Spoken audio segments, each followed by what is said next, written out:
What's going on YouTube? Earth Power here with CVH. What's up, everybody?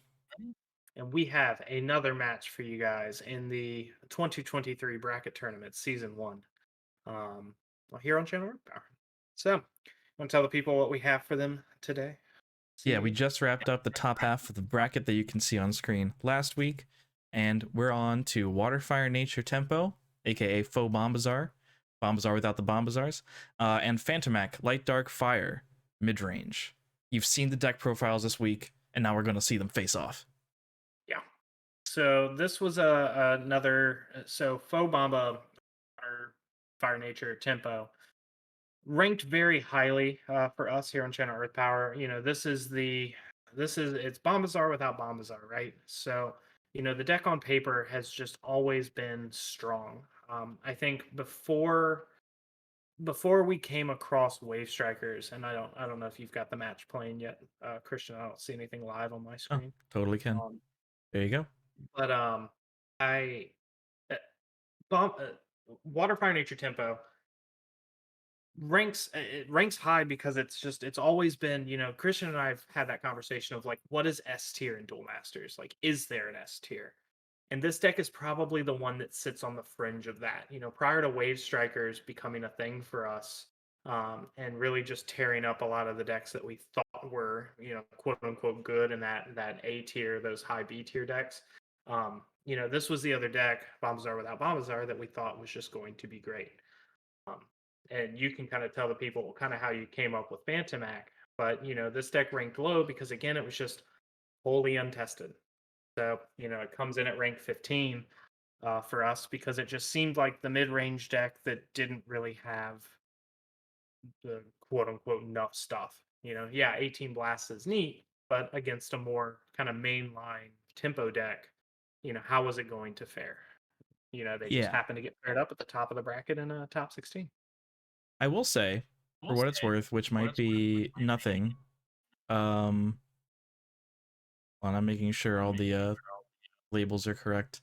I think I ranked Phantomach higher than everyone else. Not by a lot, but I think I might have put it at like 11 or 12 because I was playing it in a lot of the preseason games. And I just think it's a neat deck. I think the card quality is not really quite there, but I think generally it is able to do something a little different than a lot of other aggressive decks, and that is ironically not attack a whole lot and rely on like Palo Oasis and Mysterios and actually generate a surprising amount of card advantage and like board dominance before Phantomach lets you really just hit in one turn. Like right now, I'm playing Kalan and I'm tapping your Bronze Arm and killing it. I noticed I put the Pela down because I was trying to play around Windax, but my point with that is that I'm like playing a slower, more board control-y game. Whereas like the Hydras from the last week, as soon as I had a 2 and a 3, I just started going in. Right. And that so part of what my thought process here too, because I believe I'm holding the Windex, is if Pala hits board, I want to net that +1. And there's thought to be said here, at least in terms of you piloting your deck, against me and just trying to play the mind game and pilot the decks correctly. I don't know that. I'm hoping that his best play is to just put a Pala down and have the big stuff so that I can then Windax and trade favorably with the colon. I'm looking for that line. And when you don't offer it to me when Mistrios hits board, like my deck doesn't really have a way to deal with that.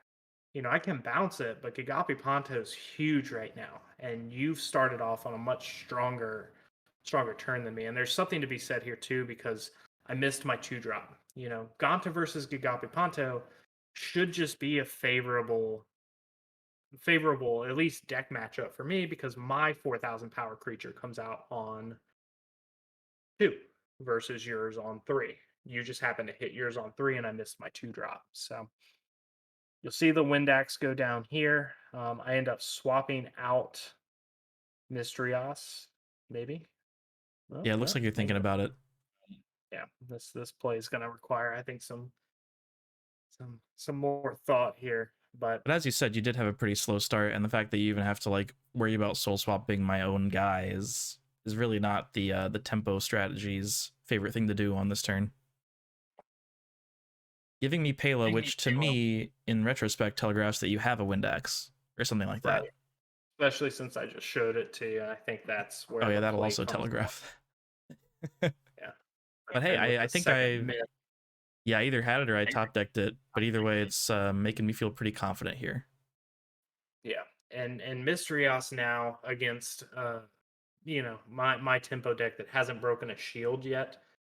I can't outpace you any longer. Misterios is going to net you advantage because we're both playing creature based tempo decks. Um, or creature based, and mine's a tempo. Yours is a little bit more mid rangey, but you have immense advantage at this turn of the game. So, I just have to be able to mount a field, but also not be able to have you deal with it. And Phantomach's threat of an alpha strike puts me on a very tight clock here. So, Yeah, I think you're thinking about. Okay, here we go. Yeah, you definitely can't really afford to just swing with that Hulkus, especially given all no, the shield triggers in the deck. yeah, Playing some mana, and that's yeah, got a that's the other Ponto. 18 triggers, so many. The Yeah, that old, is the old, the we old discussed in the 4,000 raw power Hulk. audio. Yeah, at some point we talked about how Kamikaze Chainsaw Warrior is the only 2-drop in the deck because in a preseason game Spencer played Phantomach and just started going in. But usually you don't actually have a 2 into a 3 because Kamikaze's your only 2. But having those 18 shield triggers to sort of rely on is a little bit scary, but it does allow you to swing back a board state in your favor against another attacky deck. Yeah, and I'm not enjoying my situation at the moment. I haven't seen. I saw a twin cannon, but it got maned early, and with the lack of swap, I'm just not going to be able to get it off. Yep, Jigalzor Ideally, the Ganta, way here, pretty good. yeah, I can fast attack my Jigalzor, but Oh, hit the Kalan shield, and that's just the worst. So fortunately, my Ganta gets fast attack, but speed you attacker still, even. yeah, yeah, speed attacker. These Thank you. dumb Kaijudo terms. It's never gonna stop, guys. You're gonna get a mix of lingo through from me at least over the course of forever. But yeah, you're threatening lethal by a lot. So Yeah, 6 attackers um, with the Hyper Sprint Warrior Use a Soul being played. Starting to swing on in. yep. So the triggers you don't want to see here is literally just Surfer. So And the other um, swap, but I mean, it and then has to be 2 of them. yeah, and that's just the game. So a solid Kalan there. Without Kalan, there was definitely a chance for me to mount a comeback there, but Yeah. the odds were still low, and you would have probably been able to swing over the Jigalzor in some way, or at least clear the majority of my field Maybe. to It's keep me off of unclear. threatening the following I'm turn. But yeah, I'm not it was sure if I just that had Phantomach. trigger. So like with a Phantomach, a Gigapi Ponto can trade into a Jigalzor, which is kind of a neat Yeah, you know, a neat little break point there in this matchup, but not and I sure if I think my had it since I did hand, go in with the Use a Soul instead. yeah, and I think my hands. And again, for lack of just remembering from weeks ago when we played this match, but um, I think I had a follow up fast attacker. If I didn't have twin, I think I had the other Pyron. So Drink every time he says fast attack. They're just plastered at home watching the season 1 bracket tournament. it's gone, yeah. Uh, Uh, I suppose oh to, man. but yeah, Phantomach takes game one, and this is But you we missed played a your lot of. turn 2 I did miss my turn too, and you lost the die yeah, roll. and that matters. It Yeah. matters. But, talking with some of you guys in the comments section over the past couple of weeks, we talk about how much the die roll does matter in matchups, and I think Yeah. this is another one where it can almost dictate, at least whether or not some of these decks go to game three. Yeah, I mean, So assuming both players draw reasonably, like there are certain cards that if you play them before your opponent, like an attacking 2-drop in like a mirror match, for example, that matters a lot. You have a much better start this time with the pig into the Hulkus, and I did not get a first shield trigger, so looking like a better start for Water Fire Nature already. yeah, yeah. And Ponto, once again, is huge. You hit it on three. That's the ideal card you want to see in this matchup, uh, especially Yeah, when I'm not threatening Ganta. I missed my turn too, but it doesn't really matter as much for me. Kamikaze just sort of sits around and waits until Phantomach can be played on it, essentially. Yeah, so I opt for the Hulkus over the Bronze Arm Tribe there, Interesting. and heavy consideration here. because a shield trigger hurts a lot, and there it is. So Hey, at least you drew an uh, extra card there. But yeah, not bronze arming makes it pretty seemingly obvious that you maybe don't have Jagalzor for next turn. you rolled 4 on your 4-sided dice twice, which is fun. I did. I did do that. D4s are fun, everybody. Um, Hit the so yeah, second wind Pig is axe in my annoying. hand. Yeah. So I was hoping this was the game where Pala was going to be relevant for you, which I think is why I didn't put the Windax in mana there. I was hoping to Got hit it. it on the following turn if you had to Pala, have the Yeah, I would answer. still playing a Pele here would be pretty good. It contests Aqua Hulkus quite nicely, and I've already seen two Windexes gone with the discard, so I totally would play it, I think, if I had it. Um because I don't really want to Unfortunately, take two more shields here. And I have to trade yeah, my Ponto into Pig if I play any creature. yeah, and that's the goal, right? So yeah, we have a. I think we have a communication here about you losing 3 shields or just bouncing with Ponto over just Yeah. trying to annihilate my hand. I think I go with this because not only is the discard potentially very good, but I think I probably have Phantomach coming down the pike next turn anyway, so I can use the Gigaballs as the trade over Hulkus. Right. Yeah. Give me a false sense of security with focus versus a kick of balls up. Another. And I miss a drop there, which is unfortunate. And you hit the third gig of balls, which is just frustrating, Yeah, I well, guess to say. you miss a drop, but you play Windax, the third Windax in mana. You could have played Surfer and Mana and just played the Windax raw, which is an Yeah, interesting and thought. looking back, that was I mean, obviously that's the correct choice, I think, in this. If you don't have Phantomac, that's the card that ruins my day. So if you had it, which you did, yes, I think the Windax is correct. However, if you didn't, Surfer lets me get past any sort of big thing you play and lets my Hulkus continue down Yeah. and continue running essentially. But It looking really would back have at worked it, out better for you. That you would have actually won the game, I think, because Windax would have ramped you to the Jakalzor that you would have topped and not made it be a dead draw yeah, that got discarded by the Gigabalsa. yeah, and Crazy. that's frustrating. That's how that game goes. Yeah, So it's amazing yeah, how one tiny decision like that, like based on what's on the top of your deck that you couldn't have known, can sort of backfire almost. well, Windex would have put the Jagalzor in mana, so I guess Oh, that's you're right. You're right. You're right. Yeah, so. But yeah, look, I'm finding my 2 drops. It's you kind of are. neat. And now I'm just trying to math out when the best time to go in for that Alpha Strike is. This deck really does try to usually want to kill in one turn, especially when Yeah, it we're has looking at control like this.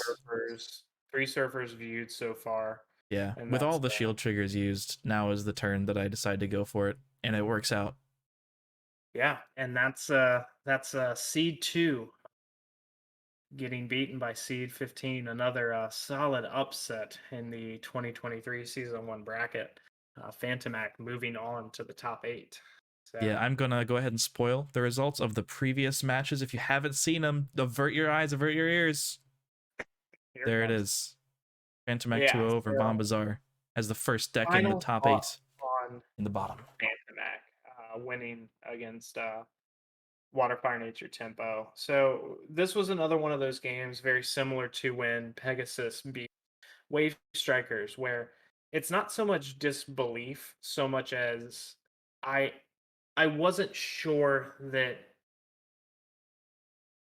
Bombazar without Bombazar, I wasn't sure that it had that bad of a matchup, at least to lose 2-0 like that. So we ended up playing this game again. We jammed probably 4 or 5 more games. Yeah, we actually turned it into essentially a best of 7. Yeah. And then Fobaba ended up taking it 2-1 in a follow-up match, which I have recorded. You guys might see it sometime in the future, just in like spare content. Then But Phantomach then got another 2-0. So yeah, but basically, the best of 7 was 4-2 yeah, we was the we end we result. played it some more, and yeah, it's just yeah, It it's was just something like that. and it comes down to theory versus how we think these matchups will go, and Phantomac just might have the correct matchup here, very similar to how Pegasus just had the 7K blocker, which gets in the way of what Wave Strikers is trying to accomplish. Um, Yeah, I mean, when you think about yeah, it, like if I were choosing a deck to play against Water, Fire, Nature, I think a deck with 18 shield triggers is probably a pretty good choice. yeah, probably it falls into the same line if you guys haven't watched the match where Hydrus beats Rub. That's probably another deck that gives Water Fire Nature trouble. And you guys can go back way back in the channel and see where Hydrus ended up winning our creative bracket from years ago, whenever we recorded that. Um, Hydrus ended up winning that, so we put it against whoever made finals of our standard bracket. Hydrus won, and so we played it against just Bombazar with Bombazar, and Hydrus actually took a game off Bombazar. So, you talk about, decks that have favorable matchups. Like CVH said, sometimes just having the triggers and being able to curve out consistently can just win you the game. Yeah. And that means Phantomach is moving on to play against the winner of Dark Fire Deck Out and the Light Dark Nature Totem Midrange deck. That's coming next week after those deck profiles. Yeah, so stay on the lookout for that, guys. Coming up real soon. And yeah, Phantomach beats my baby, man. I just I'm sorry. it was a tough loss for me. I'll put that out there for those of you who are still here. He slept I poorly. don't know if upset's the right word, but just yeah, It's just definitely upset. the right word. It's just I was sad. Yeah, man, Phantomach is proven to at least be able to beat what we considered the second best deck in our bracket tournament. So we'll see how it does moving on into top 8. Until next time, guys, we'll see you next time. Each.